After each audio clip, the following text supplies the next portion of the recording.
Assalomu alaykum, hurmatli tadbirkorlar. Agrobankimizni navbatdagi sayyor qabuliga xush kelibsizlar. Qanaqadir murojaatlaring bo'lsa, masalan yozib olib bolalar yordam beramiz. Birgalashib. Sizni o'zingiz tanishtirib Qo'shmog'ini qo'yib. nima qanaqa kredit olmoqchisiz? 34 million shu chorvachilikka kredit olmoqchiman aka. 34 million.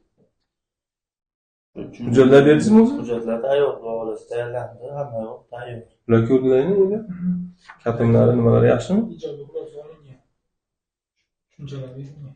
Belgilangan tartibda ijroni ta'minlab berasizlar.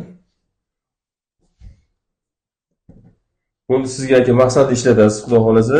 Vaqtida grafik bo'yicha to'lasangiz, keyingi safar keyingi etapida bundan ham ko'proq qilib limit ajratadi. Bu kredit, bu biznesga ko'mak kreditlarida bular. Birinchi boshlayotgan tadbirkorlarga birinchi beradi. Vaqtida usiz keyin sizga limit ochiladi, ya'ni ko'pda. Rivojlantirish ish bilan ta'minlab oilalarni tadbirkorlikni rivojlantirasiz. Bo'ladi aka. Keyingi kim bular? Keyingisi bizniki edi. Familiyangiz nima?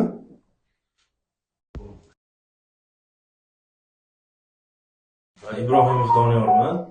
Bizga o'sha 426 bo'yicha kredit chiqdi, 100 million bizniki chiqdi. Ha, sizniki chiqdi. Bugun chiqdi shekilli adashmasam, ha? Bugun chiqdi.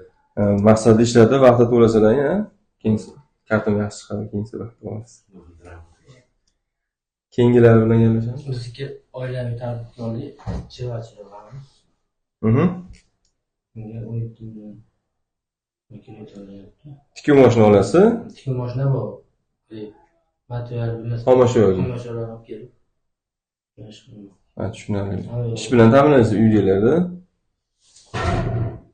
Yaxshi. Ular ko'rib chiqasizlar, masalan.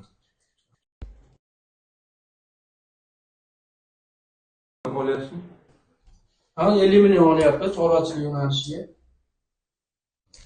Meli qo'ziyib sizniki. Maqsadli ishlatsalar, hozir bu aytgan gapimiz. Faoliyat kengaytirishi keyin kreditlar berilaveradi.